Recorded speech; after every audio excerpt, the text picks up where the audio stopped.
Trésor, mémoire de radio, présente. 13 mémoire de radio, presente. 13 mémoire de radio, presenta. 13 mémoire de radio, presente.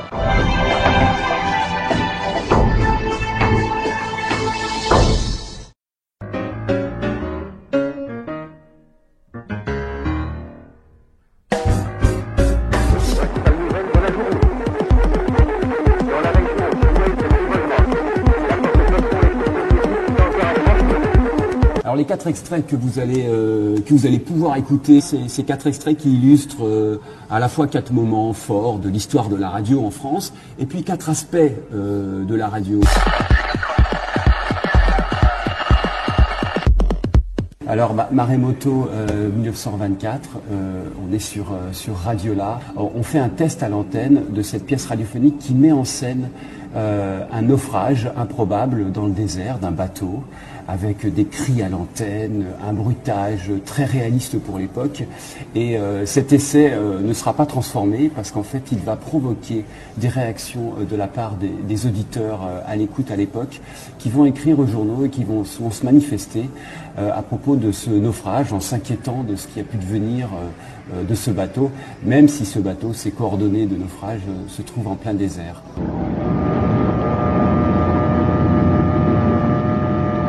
C'est le signal d'abandon qu'on entend là. Ah oui, tu y es prêt.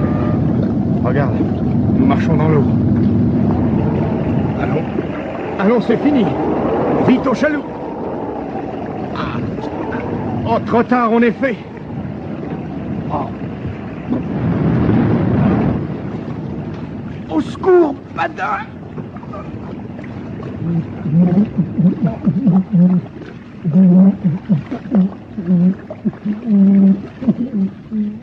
Mesdames, Messieurs, rassurez-vous, les hommes que vous avez entendus mourir sont toujours de ce monde. Donc on a un bel exemple de la radio des débuts, la radio des années 20, qui à la fois investit le genre de l'art radiophonique en radio, et puis qui déjà flirte avec ce qui fait sa particularité, c'est-à-dire cette dimension un peu canular, cette dimension de je ne peux pas vérifier ce qui se dit au micro.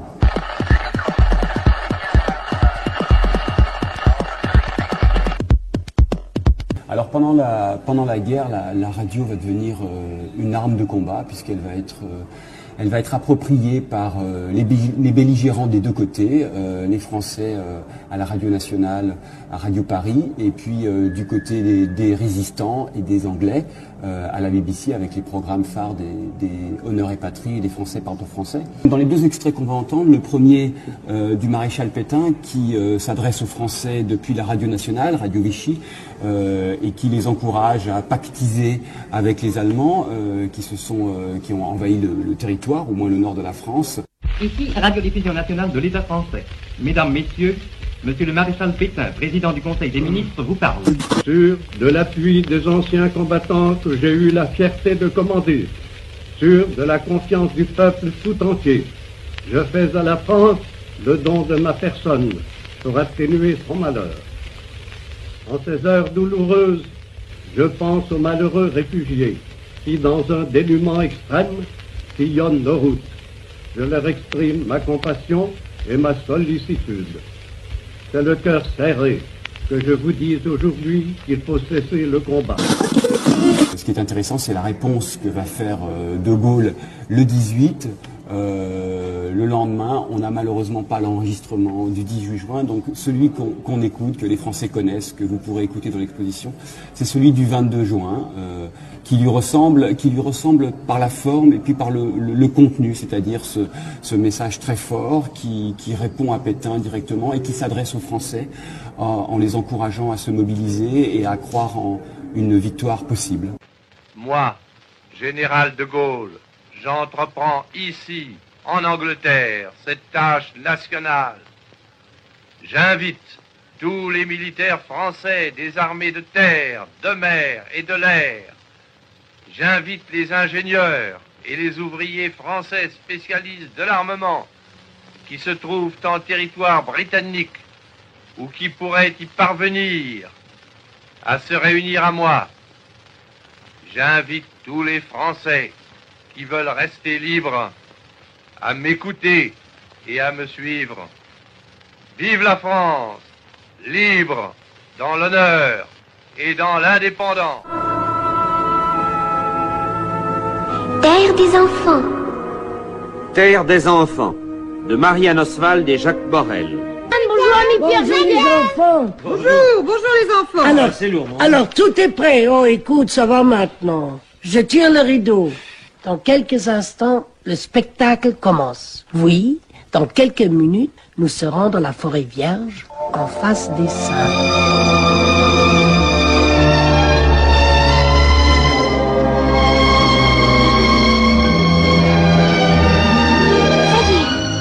L'image arrive. Oh, c'est formidable, Michel. Oh, tu vois ce grand caoutchoutier? Oh, il doit faire étouffant dans la forêt vierge. Regarde les feuilles des lianes, elles sont épaisses comme des pierres.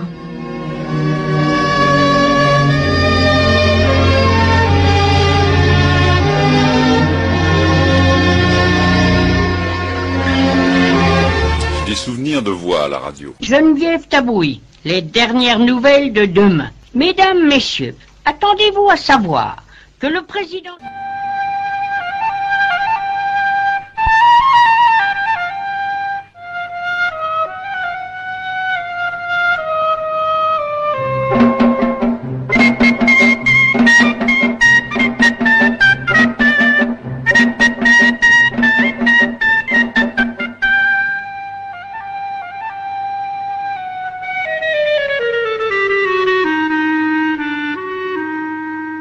Stampé, c'est vous qui avez donné à Nicolas son visage, sa silhouette, sa taille, son âge. Nicolas, c'est un petit garçon, est-ce que c'est un personnage? C'est un personnage de l'instant où il est dessiné, mais enfin c'est oui, pas... Oui, non, mais c'est un personnage comme Bécassine, par exemple. Non, c'est en fait, Nicolas est le prototype, mais en fait, c'est un groupe d'enfants, surtout un groupe d'enfants.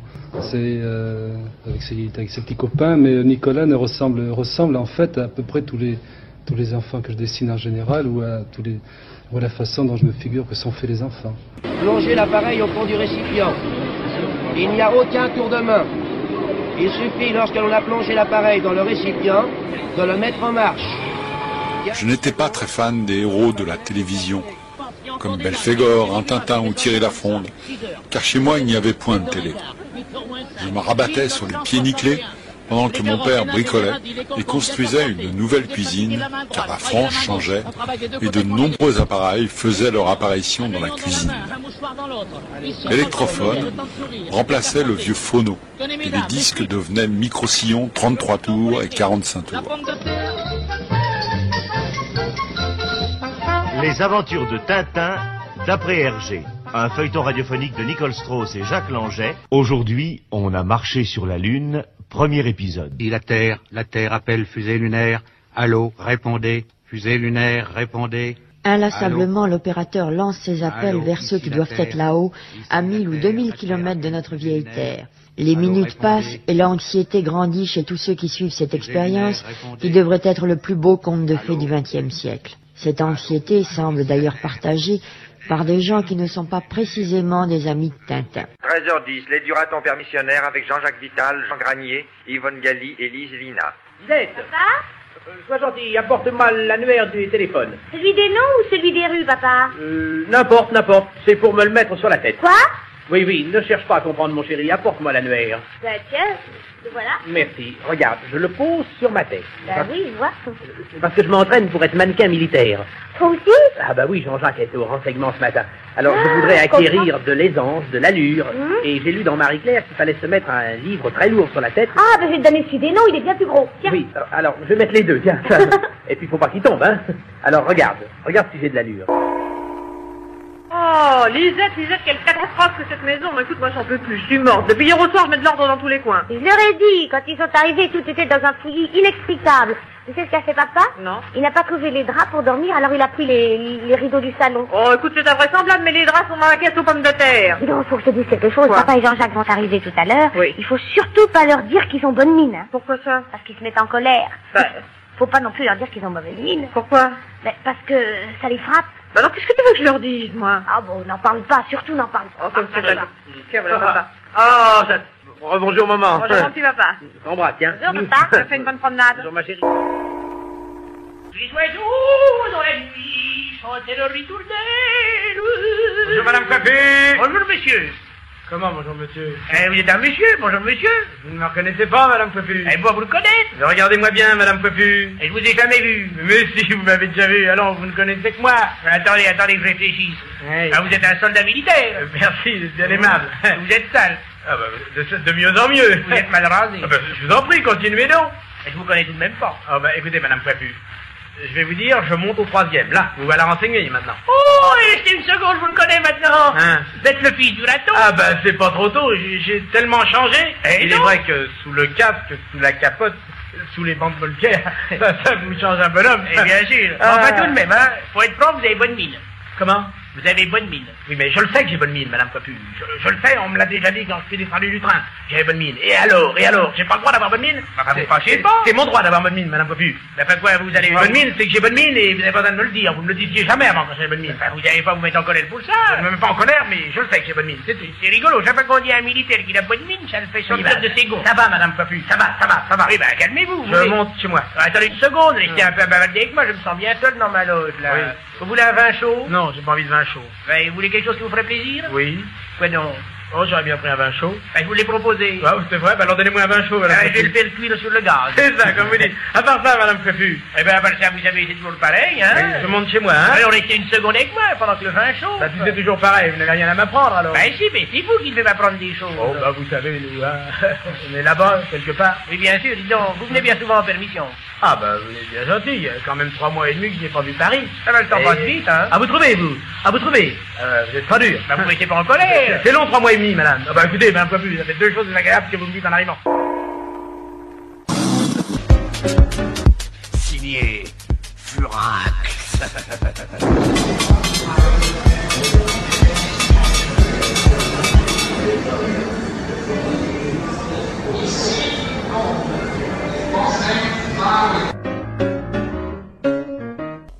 Alors maintenant, on va écouter un extrait sonore d'un feuilleton radiophonique policier très célèbre, signé Furax, 1956. On est dans l'âge d'or du feuilleton radiophonique d'après-guerre, même du feuilleton radiophonique policier, qui est un genre qui aura connu des chefs-d'œuvre en radio. Et puis signé Furax a la particularité d'appartenir aussi au genre comique. Dag va y exceller. Donc c'est cette période qui va se refermer dans les années 60 parce que la télévision va prendre le dessus sur la radio. Les horaires d'écoute de la radio vont être bouleversés par cette télévision et donc l'écoute du feuilleton quotidien le soir va progressivement s'amenuiser et puis ce sont d'autres formats radiophoniques qui prendront la place. Signé Furax.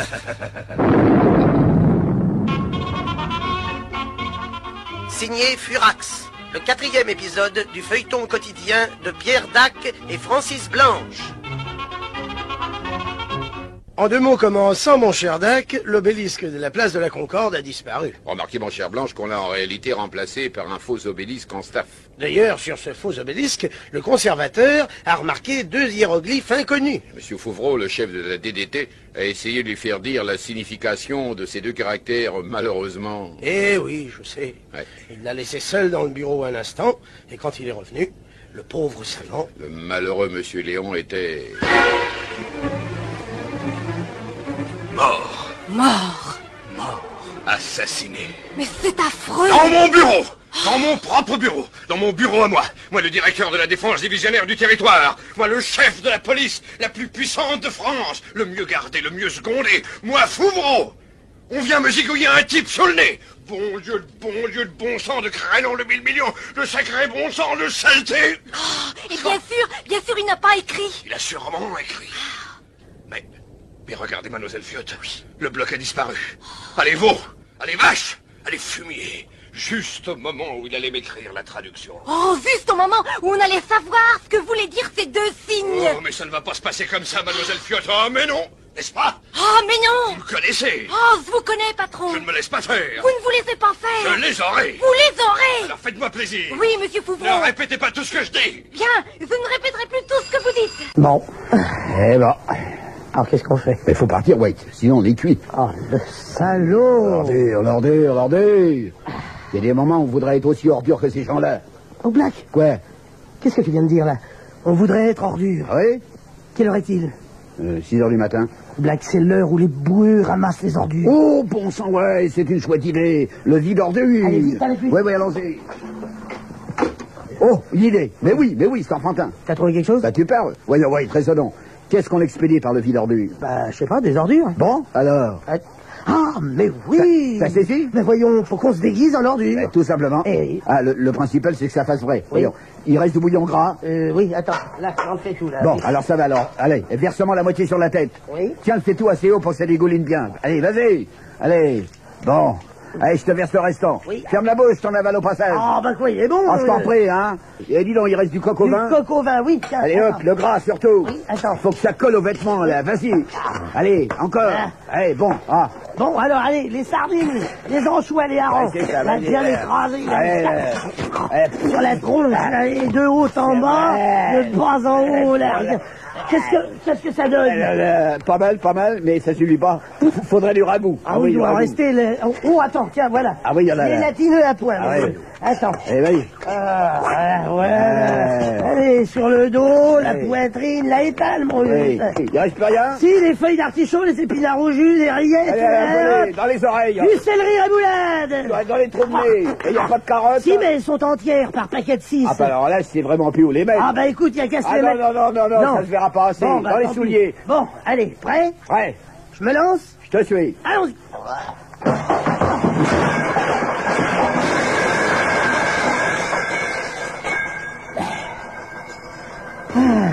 Voilà.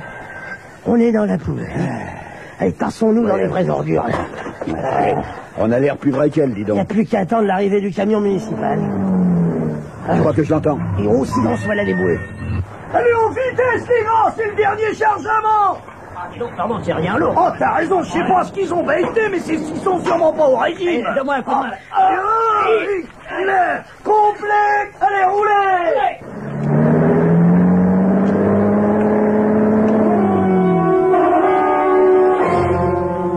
Et une heure plus tard, à l'Institut d'électronique transcendantale de Châtillon-sous-Meudon, le planton faisait au professeur Hardy-Petit cette annonce insolite. Monsieur le professeur, il y a 2 ordures qui demandent à vous voir d'urgence. À suivre. En se bouchant le nez.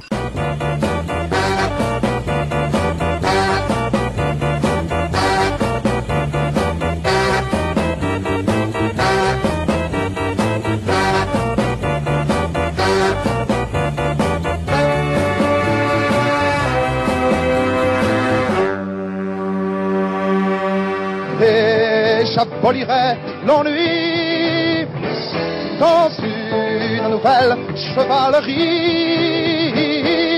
Moi, je pense à la rabadabadababa, cavalerie. Moi, je pense à la rabadabadababa, cavalerie. Moi, je pense à la rabadabadababa. Oh, the times they are changing. Comme le chante Bob Dylan, les temps changent. Un vent de nouveautés qui nous apporte un joli cadeau. Julien Clerc, artiste emblématique de cette époque remuante. Mais de lourds nuages s'amoncellent sur Salut les copains. Pour commencer, rien ne va plus à la radio. La concurrence est de plus en plus féroce. Sur RTL, le président Roscoe fait de l'ombre à SLC. Au début du printemps 68, suite à des désaccords avec Europe 1, Daniel Philippaki jette l'éponge. Salut les copains est brièvement remplacé par Super SLC, animé par Hubert. Côté magazine, les garçons se tournent en masse vers rock et folk. Les filles, elles, continuent de rêver en feuilletant chaque mois les plus belles photos de leurs idoles, y compris celle prémonitoire de Jacques Dutronc sur les barricades, dans le numéro mis en vente en avril 1968.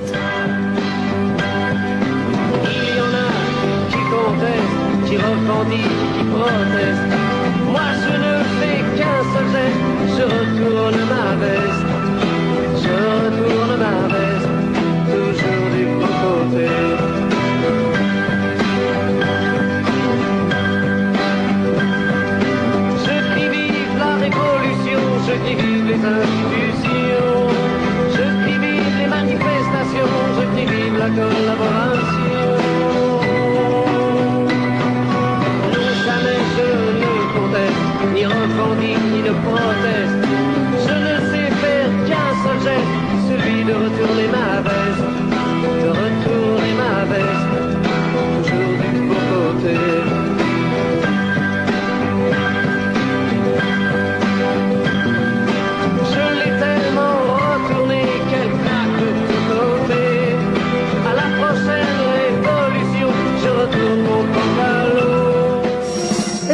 numéro 71, daté de juin 68, courrier des lecteurs. Daniel, je t'écris cette baveuse pour te signaler que le dernier canard est minable. L'ignoble Dutronc et sa tête de rat, l'affreuse Catherine Deneuve, la taupe Polnareff, la grande bringue Françoise Hardy. C'est trop pour un seul numéro qui, comme les autres, a fait la joie des éboueurs qui vident mes poubelles. Je ne te salue pas. Un fait divers tragique offre à Joe Dassin, qui adapte une chanson country, un tube sensationnel. Elle dit qu'elle a vu un garçon qui te ressemblait à pour les essors. Et lui et Marie-Jeanne jetaient quelque chose du pont de la gare. Toute une année passée, on ne parle plus du tout de Marie-Jeanne.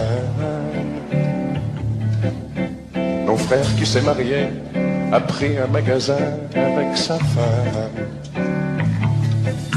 La grippe est passée par chez nous et mon père en est mort en janvier. Depuis, maman n'a plus envie de faire grand-chose. Elle est toujours fatiguée. Et moi de temps en temps je vais ramasser quelques fleurs du côté des essors. Et je les jette dans les eaux bourreuses du haut du pont de la gare.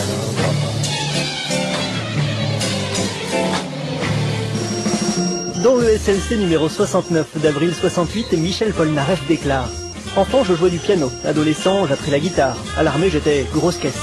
Aujourd'hui, j'ai une passion pour l'orgue. Lors des événements de mai 68, on a vu en tête des manifs des acteurs, des metteurs en scène, des écrivains, des chanteurs engagés. Les idoles de Salut les copains, en revanche, ont brillé par leur absence. France Gall déclare: à cause des batailles du quartier latin et des grèves, voilà que la sortie de mon nouveau Super 45... La mise en perspective des deux extraits sonores que vous pouvez écouter, celui de Ménie Grégoire sur Radio Luxembourg à la fin des années 70, mais son émission commence dans les années 60, et celui de Brigitte Lahaie sur RMC, permet un petit peu de suivre le fil de ce qu'on appelle l'interactivité en radio, ou le format de la libre antenne. Ménie Grégoire invente un genre. Ce genre, c'est celui de la prise de parole en radio, dans l'espace public, avec une particularité en ce qui la concerne, c'est que c'est une parole féminine, une parole de la plainte des femmes qui va s'exprimer sur Radio Luxembourg dans ces années-là 60, 70.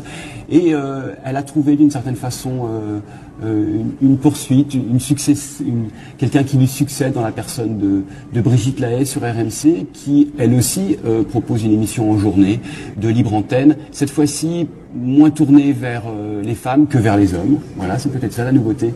Et autant Ménie Grégoire soutenait une parole féminine en difficulté, une parole féminine conjugale, difficile dans les années 60, autant peut-être Brigitte Lahaie, c'est la parole masculine, ces nouveaux hommes, ou ces hommes de la cinquantaine qui ont affaire avec le fait de qu'est-ce que c'est qu'être un homme maintenant.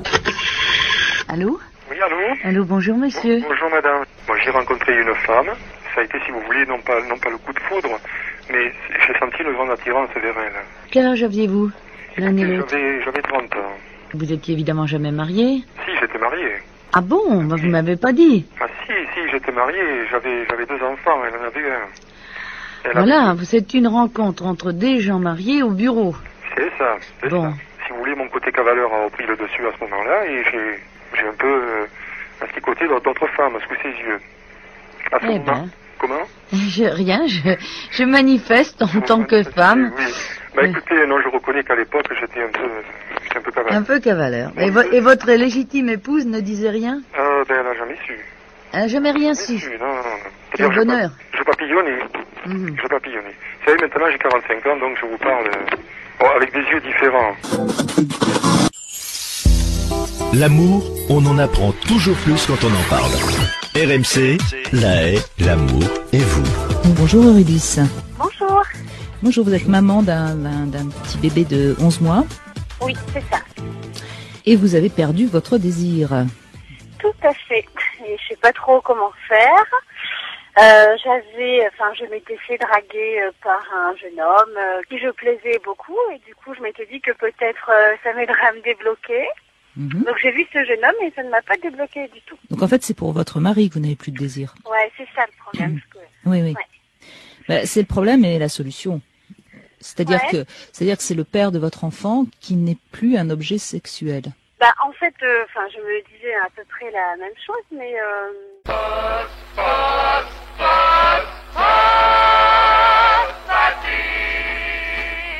Le super Colgate Phosphatine pour la santé de vos dents.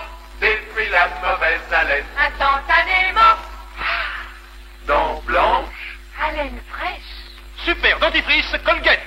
Phosphatine, phosphatine, phosphatine. Pour la santé de vos dents, super dentifrice Colgate. Phosphatine, phosphatine, phosphatine. Souriez, souriez, Jup.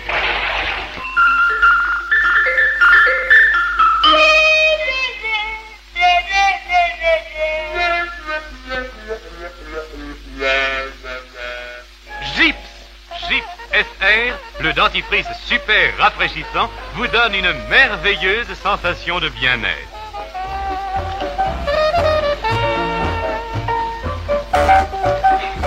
Souriez, souriez, Gips. Comme Pierre et Pierrette, souriez à belles dents avec le dentifrice Gips SR. Rafraîchissant, rafraîchissant, super rafraîchissant. Souriez, Gips.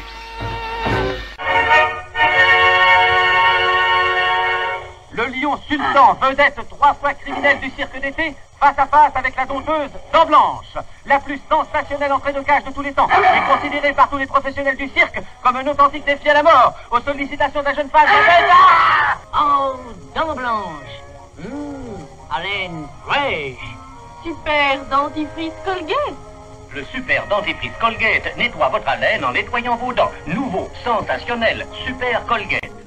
Mais passez madame si vous voulez. On est peut-être mal. Attends, il y a une dame qui voudrait son nom. Oui, mais ça va rien. Ah bon, d'accord. Ah bon, je lui signe là. Je signe là.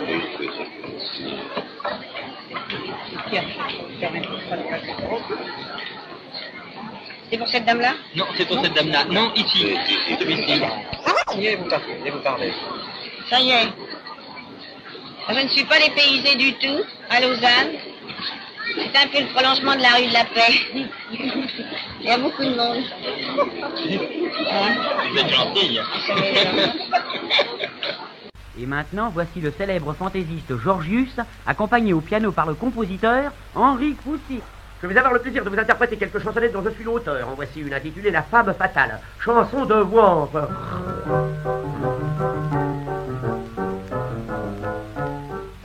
Dans un bar très bien fréquenté où j'avais commandé un thé, levant les yeux, que dis-je à Dieu? Une femme dont les regards vous percent le cœur comme un dard qui sont tardés m'a regardé. Alors ce fut comme un vertige, mon cerveau a fait la voltige. Sous mon gilet tout tourmenté, je sentis mon cœur culbuté. Je compris que mon âme était prise, je vis que j'étais sous son emprise, et je suis resté figé comme une mouche dans du Sensen-Gomme. Ça c'est encore une femme fatale, comme celle qu'on voit au cinéma. Une créature animale qui vous retourne du haut en bas. Quand on l'a vue tout engourdue, on a le frisson de la nuque au talon. C'est le type de l'horizontale, mais qui sait se tenir verticale. Ça c'est encore une femme fatale, comme celle qu'on voit au cinéma. Il y a un regard. Je paye, je prends la porte aussitôt, je saute en première dans le métro, là contre moi, c'est elle que je vois, le compartiment était plein, je la sentais me frôlant les reins, me regardant d'un œil ardent, je me retourne et ouïouïouï, je sens son journal qui me chatouille, et puis sans avoir l'air de rien, elle pose son pied sur le mien, je suis si ému que je m'affaisse, elle me prend dans ses bras, me presse, et pour que je redevienne lucide, elle me mordille la carotide. Ça c'est encore une femme fatale, comme celle qu'on voit au cinéma. Une créature animale qui vous retourne du haut en bas. Quand on l'a vue tout embourbue, on a le frisson de la nuque au talon. C'est la poule sexapilale et un peu cérébrospinale. Je vous dis que c'est une femme fatale, comme celle qu'on voit au cinéma. Oh, et ce regard, toujours ce regard. Elle m'entraîne dans un bar tout près, elle s'assied sur un tabouret. J'étais plus bas, j'en revenais pas. Et comme ses jambes, elle les croisait, je peux pas vous dire tout ce que je voyais. Ah, ce regard, quel coup de poignard. On aurait dit Greta Garbo, avec la bouche à Moreno. Un peu de Marlène Dietrich aussi, et les fesses à Madeleine Guité. Je restais muet, elle restait muette. Soudain, elle m'empoigne par la louette, m'entraîne chez elle sur un pouf, et me prend, avant que j'ai pu dire ouf. Ça, c'est encore une femme fatale, comme celle qu'on voit au cinéma. Une créature animale qui vous retourne du haut en bas. Quand on l'a vue, tout engourdue, on a dans le dos comme un collier de grelot. Elle m'a mordu les amygdales, le bas de la colonne vertébrale. J'avais trouvé la femme fatale, celle qu'on présente au cinéma. Oh. Georgius vient de vous chanter La femme fatale de Georgius et Scotto. Écoutez-le dans une jolie chanson que j'ai dédiée à Lucienne Boyer, intitulée Tu mens, tango douloureux. Envoyez-moi, je vous prie, une projection blanc-ivoire sur les oreilles. C'est ça, ça m'irait chaud.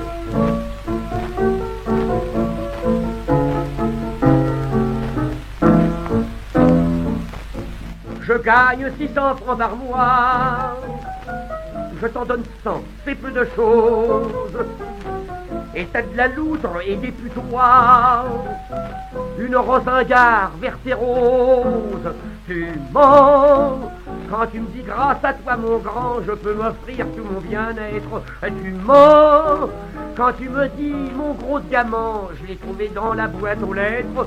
Tu mens, ta rosingarde tu le prétends, t'a coûté 23 francs au puce. Tu mens, moi j'ai vu le prix chez un marchand, je ne suis pas dupe de ton astuce, elle vaut au moins 150 francs. Tu mens, tu mens. Allez, allez, arrière madame, vous me racontez des histoires, je n'aime pas ça. J'ai de l'instruction, me dis-tu, mais tu fais des fautes d'orthographe. Tu écris cœur avec un Q, un Q. Oh. C'est un rien, mais c'est une gaffe. Tu mens quand tu découches en prétextant je vais voir ma tante qui a des varices. Tu mens puisque tu me dis en revenant mon oncle a toujours la jaunisse. Tu mens quand je foisonne tes habillants que tu es rentré sans chemise. Tu mens quand tu me dis dans le métro sûrement on me l'a volé par surprise pendant que je lisais l'intransigeant. Tu mens, tu mens. Allez, allez, allez, arrière, Gourgandine, vous me racontez des histoires. Dans la douceur de l'oreiller, je veux oublier ce qui te condamne. Tu me rappelles la réalité par un bon coup de pluie sur le crâne. Tu mens quand tu me dis t'es mon amant avec un grand A majuscule. Tu mens puisque t'ajoutes inconsciemment Victor je t'aime et je m'appelle Jules. Tu mens quand tu t'écris au bon moment je monte au ciel, j'ai l'âme en dérive. Tu mens car tu enchaînes machinalement, le plafond a besoin qu'on le lessive. Ah, tu me l'écoutes mes sentiments. Tu mens, tu mens. Mes chers auditeurs, nous l'avons capté. Et capter ici n'est pas qu'une image. Qui, mais vous l'avez deviné, tout le monde en parle à Lausanne, Fernandel. Et très gentiment, il m'a dit, bien, si vous avez votre microphone dans votre portefeuille, d'accord, sortez vite, dressez, je réponds. Je vous remercie, c'est gentil. Non, il n'y a pas de quoi nous en prions. Dites-moi, monsieur Fernandel, nous avons une petite question indiscrète à vous poser. Oh, je vous en prie, on m'en pose tellement, vous savez.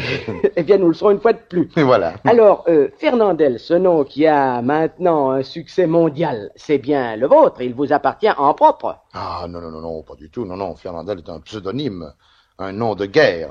De guerre, c'est une façon de parler, c'est un nom pour le musical, pour le cinéma, pour le théâtre, enfin, pour tout ce qu'on fait, au point de vue artistique, n'est-ce pas, voilà. Non, je m'appelle, tenez-vous bien, c'est assez drôle, c'est un nom bien marseillais.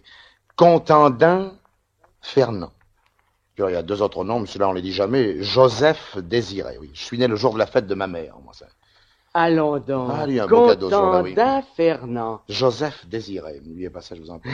Non, c'est pour les auditeurs. Je vous promets que les auditrices s'en souviendront. Ah, oui. Mais alors, d'où vient Fernandel? Fernandel, oh, ça C'est toute une histoire. Je vais vous expliquer. Voilà. Vous n'ignorez pas, n'est-ce pas, que je suis marié et que je suis père de famille de 3 enfants. 2 filles et 1 garçon.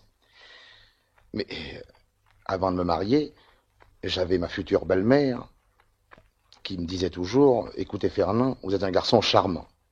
Ça vous paraîtra peut-être anormal avec la gueule chevaline que j'ai, mais enfin c'est exact. C'était pour moi une seconde mère. Et chaque fois qu'elle me voyait arriver, ma fiancée, ma femme actuelle, me recevait et me disait toujours, ah voilà Fernand, et ma belle-mère ajoutait, voilà le Fernandel. Oui, c'est un jeu de mots peut-être, mais ce jeu de mots m'a servi, je lui dois de la reconnaissance, puisque grâce à elle, grâce à ma belle-mère, que j'aime, comme une mère, ce qui est un peu une exception pour les belles-mères, c'est à elle que je dois mon nom. C'est à elle que je dois Fernandel, j'en ai profité, et voilà comment mon nom est né. Eh bien, voilà une très gentille histoire. N'est-ce pas? Maintenant, j'ai une autre question à vous poser. Vous avez, dans votre carrière, soit au théâtre, soit à la scène, dû avoir des moments assez désagréables où, malgré tout, il a fallu donner ce sourire sensationnel. Ah, ça oui. Est-ce qu'il y a un de ces souvenirs, mais très désagréables, que vous puissiez nous raconter? Oui, j'en ai un, oui. Ça se passait en 1934, lorsque je tournais le train de 8h47 de Courteline, avec mon ami Bach. Nous étions à la Ville Haute, à Bar-le-Duc, car nous tournons sur place. Nous ne regardons rien. C'était au mois de mars, il faisait assez froid, et nous devions tourner des scènes de pluie. Lorsque la Guillaume et Crocobole descendent les escaliers, après être sortis d'une maison... Enfin, très bien, nous étions avec Bach, nous descendons les escaliers, et il fallait, pour descendre les escaliers, recevoir la pluie. Nous avions 7 lances de pompiers qui nous arrosaient. Alors donc. C'est la vérité. Nous étions trempés jusqu'aux os, avec le froid. Nous faisions sécher nos costumes, notre veste, notre vareuse dans un poêle. C'était très difficile. Nous avons passé toute la nuit d'ailleurs. Et puis alors, lorsque cette scène a été finie, au bout de 3 nuits consécutives d'eau, en abondance, nous avons vu le film. C'est la seule scène qui a embêté le public. Croyez-vous quand même. Et enfin, une dernière question, un peu plus sérieuse, celle-là. Est-ce que vous préférez l'écran ou si vous préférez la scène, le music-hall? Écoutez, je vais vous expliquer. Moi, je suis né au music-hall. Le cinéma est venu me chercher lorsque je faisais du tour de chant. Je faisais à ce moment-là du tour de chant militaire. C'est en 1931 que j'ai débuté au cinéma, découvert par Sacha Guitry dans Le Blanc et le Noir, le premier film de Rému. Or, j'ai toujours eu une reconnaissance et une affection profonde pour le tour de chant. Depuis, je suis arrivé au cinéma, j'ai fait beaucoup de films, quelques-uns qui ne sont pas mal, quelques-uns qui sont bien, beaucoup de mauvais, mais dans une carrière, on appelle ça en matière cinématographique des navets. Oui. Moi, j'ai fait quelques concombres, oui. Très goûté à l'heure actuelle, très goûté. Or, j'ai un peu laissé de côté le musical pour le cinéma, car on n'a pas beaucoup de temps à soi lorsqu'on tourne pour l'écran. Mais j'ai décidé de faire malgré tout, et ça avant la guerre, quelques tournées théâtrales de musical, parce que ça se conjugue. L'écran, la scène, les gens qu'ils ont vus au cinéma sont très heureux de vous retrouver en chair et en os, suivant l'expression consacrée, sur une scène. Or, c'est mon cas. En ce moment, j'ai fait une tournée en Suisse. Et puis alors, vous savez ce que c'est, les gens viennent en foule naturellement, et je les en remercie sincèrement pour me voir sur la scène, car ils ont l'habitude de me voir au cinéma. Au cinéma, il sort tellement de films à moi. Mais vraiment, je suis très heureux, et d'ailleurs, je dois reconnaître que même en France, lorsque je suis passé sur une scène, très souvent, des cinémas affichaient des films profitant de mon passage. Mais vous savez ce que c'est, malgré tout, le public n'y s'y trompe pas. Il sait, lorsque Fernandel est sur une scène en chair et en os, c'est une occasion unique qu'il verra pendant 2 ou 3 jours. Mais un cinéma, un film, il en verra toute l'année. C'est mon cas en ce moment, j'en suis très heureux, et je remercie le public suisse de me réserver cet accueil. Alors, faites-lui une dernière petite gentillesse pour, comment dirais-je, l'amener à être convaincu de ce que vous venez de nous dire. Chantez-nous quelque chose. Je ne peux pas leur refuser ça. Merci. Je leur en chante une aujourd'hui. Ils en attendront plusieurs les autres jours. Je vais vous chanter une chanson sur les restrictions actuelles en France. Ça s'intitule « Les jours sans ». Voulez-vous, monsieur? Pardon. Excusez-moi, j'ai dit « voulez-vous, monsieur », c'est au pianiste, parce qu'on fait toujours faire « voulez-vous, monsieur » pour l'introduire. Voulez-vous, monsieur, me le refaire, je vous en prie. Nous avions dans le temps des jours gras, des jours maigres, des jours ensoleillés, des jours pluvieux ou secs. Maintenant, la date fixe pour parler petit nègre. Nous avons les jours sans ou bien les jours avec. Les jours sans, on le sait, sur les autres dominent. Il y a les jours sans bonbons, les jours sans cervelas, les jours sans pâtisserie comme les jours sans fines. Il y a que les jours sans facture que nous ne connaissons pas. Et quand il manque ce qui manque, on se console en disant c'est un jour sans. Parmi tous les jours sans, il en est, c'est dommage, où rien ne réussit car tout vous fait défaut. Vous vous levez le matin, vous êtes sans courage, comme il a gelé la nuit, zut est un jour sans eau. Vous partez au bureau sans faire votre toilette, et vous avez bien envie de prendre un petit déjeuner, mais c'est la fin du mois, c'est un jour sans galette. Vous déjeunez par cœur et vous vous raisonnez. De toute façon que vous dites, j'aurais pas eu de croissant. C'est un jour sans. Avec une fille charmante, une amie de rencontre. Vous avez rendez-vous, vous l'attendez en vain. Puis au bout de 3 heures, consultant votre montre, vous dites jour sans volaille, mais pas jour sans lapin. Enfin, le samène, froufroutante et jolie. Pour vous dire, mon chéri, je peux pas rester ce soir. Baisser sur le coin de l'œil, et la voilà partie, tandis que l'orchestre joue sérénade sans espoir. Tant pis si vous aviez des élans frémissants. C'est un jour sans. Vous allez dîner seul, vous êtes triste et morose, et vous vous dirigez vers un restaurant bien, mais comme il est très tard, il ne reste plus grand-chose. D'autant plus que plus tôt, il n'y avait déjà plus rien. Tout en lisant le menu afin de passer commande, vous jetez votre voisine, elle est maigre comme un rat. Alors le garçon vous dit, c'est que c'est un jour sans viande. Ah, maintenant, il n'y a plus que la peau, vous voyez, il n'y en a pas gras. Oh, j'ai bien vu que vous faites, c'est pas appétissant. C'est un jour sans. Les jours sans, malgré tout, et là je suis sincère, nous les supportons bien et fermons notre bec, car pour nous compenser de nos petites misères, nous avons heureusement par mois 30 jours avec. Ce sont les heureux jours, mesdames, il faut le dire, que vous nous faites passer grâce à votre beauté. Car tant que nous aurons la joie de vos sourires, les jours sans espérance, nous pourrons les compter. Là-dessus, si vos bravos ne sont pas retentissants, tant pis, c'est un jour sans.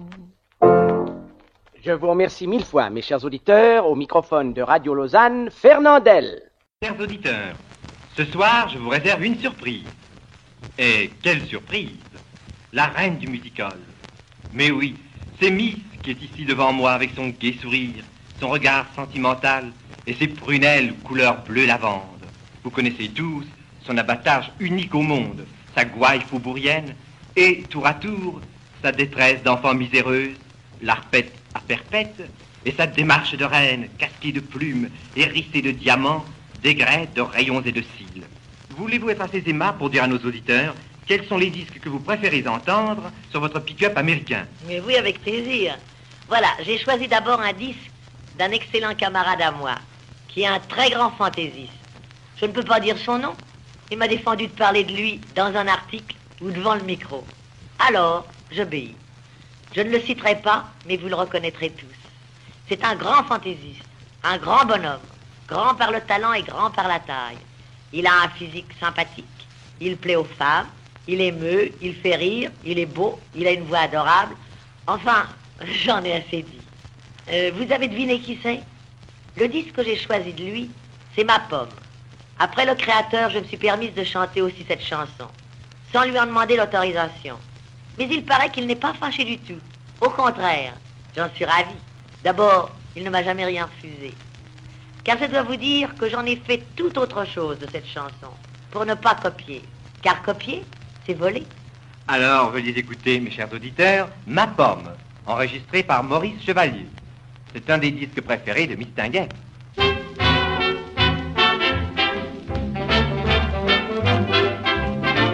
Je suis peut-être pas connu dans la noblesse ou chez les snobs. Quand on veut me trouver, faut qu'on s'adresse dans tous les petits bars. On lit mon nom sur toutes les glaces et sur les ardoises des bistrots. Le tabac du coin, c'est mon palace, où le soir je retrouve mes poteaux. Ma pomme, c'est moi, je suis plus heureux qu'un roi. Je ne me fais jamais de mousse en douce, je me pousse les hommes. Je le crois, se font du souci, pourquoi?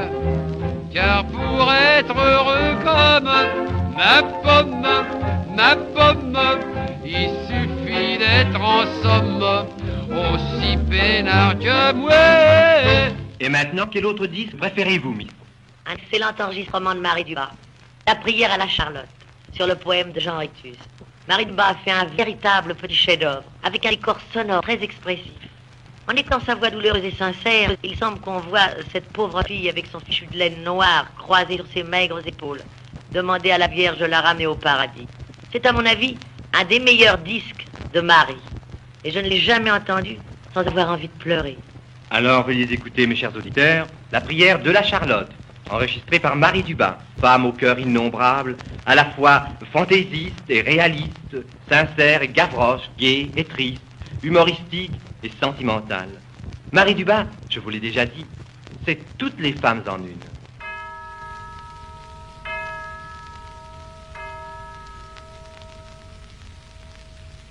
Minuit. À présent, Jésus est né.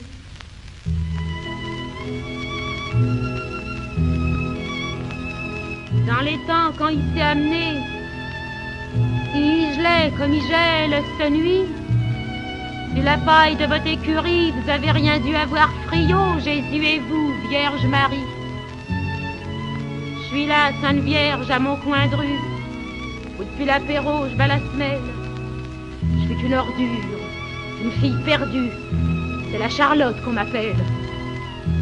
N'est-ce pas, vous n'êtes pas fâché qu'une fille d'amour, pleine de péché, vous cause ce soir à sa manière pour vous expliquer ses misères? N'est-ce pas, vous n'êtes pas fâché? Allez, bing, là, on me bouscule avec des litres, des pains de 4 livres, des assiettes d'huîtres. Mais regardez-moi cette espèce de chameau! Oh. Oh, pardon, excuse, Vierge Marie. Là que j'ai cordé un vilain mot. Vous avez encore droit à un disque, Miss. Lequel choisissez-vous? Ah, voilà. Un disque de mon camarade Jean Sablon, que j'ai écouté bien souvent sur mon pick-up. Alone, qui veut dire, en français, toute seule.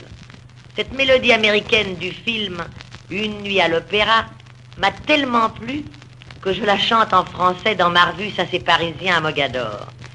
Mais je connais Alone, non par le film, mais par Jean Sablon, qui est un délicieux chanteur possédant à la fois du charme et du rythme. Deux qualités assez rares à concilier. Jean Sablon est toujours en Amérique. Il m'a écrit dernièrement qu'il rentrera à Paris le mois prochain. Alors je me console de son absence en écoutant ses disques. Voici, je crois, un de ses meilleurs. Alone.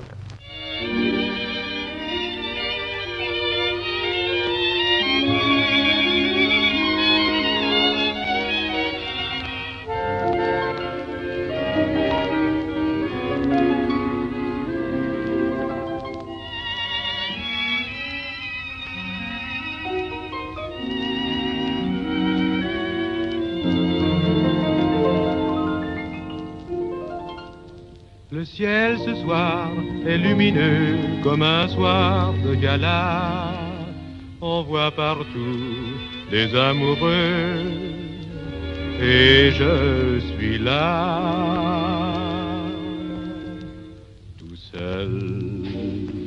tout seul sous un ciel émouvant et lourd, tout seul. Tandis que tout vient me parler d'amour, vous qui rêvez dans la nuit d'un bonheur qui s'enfuit, êtes-vous aussi le cœur épris, bien seul alors que mon âme est penchée sur vous, bien seul avec mes baisers qui seraient si doux. Hélas déjà vient le jour et je reste toujours tout seul. Tandis que tout vient me parler d'amour. Auditeur de France Inter, bonjour. Daniel Hamelin au micro, qui vous tient compagnie jusqu'à 7h.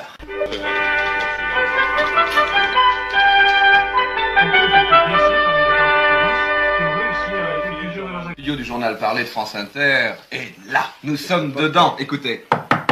Laurent Hussein de Jordanie, qui est à Paris depuis dimanche, était hier l'hôte à déjeuner du président Pompidou. Ce sont Christian Carrère, Sester, Lux, Trio.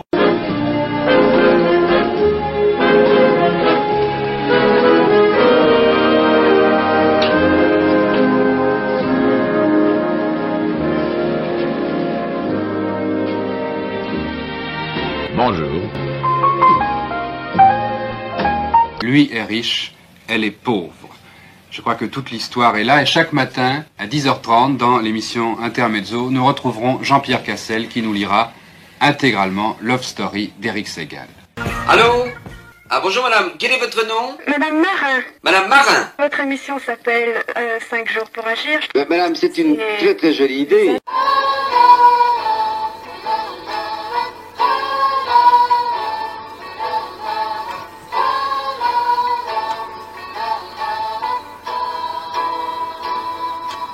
Bonjour.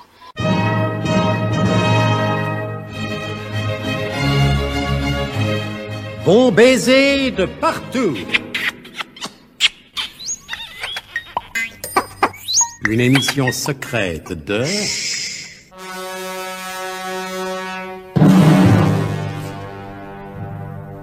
Jeu des 1000 francs, une émission d'Henri Kubnik, réalisée par Pierre Duflot et animée par Lucien Jeunesse. Chers amis, bonjour. Oh, que c'est triste, monsieur. Mais quel est l'auteur des paroles de cette romance bien connue? France Inter, 13h. Je ne sais pas s'il y a des jours dans le De Gaulle. 13h, Jean-Claude Turgeman. Il dit bonjour. Bonjour.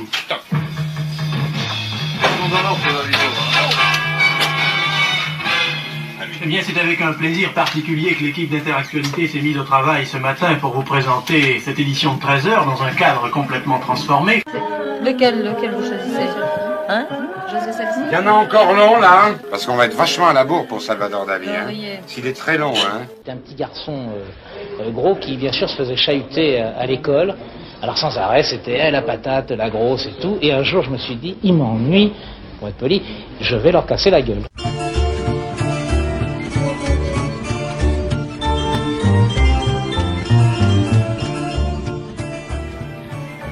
Alors, comme je vous ai dit, au signe, vous dites Claude Dauphin.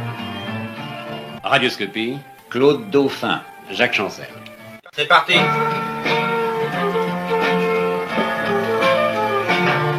Aujourd'hui lundi, comme chaque semaine, nous allons faire la connaissance d'un nouvel envoyé spécial.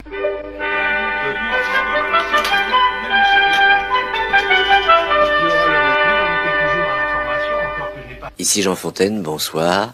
Vous êtes à l'écoute de France Inter et j'ai le plaisir de vous présenter Tous Mélomanes.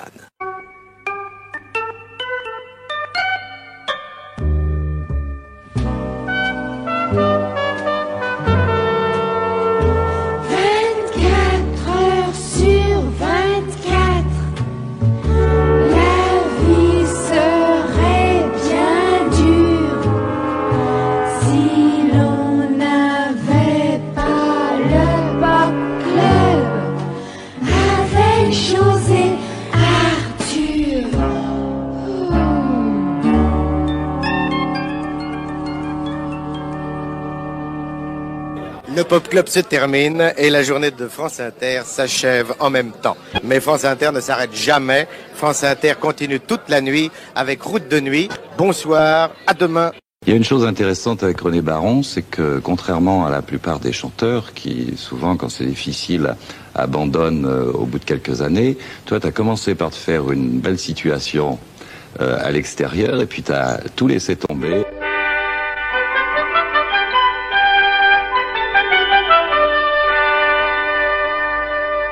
13h, Mémoire de Radio vous remercie.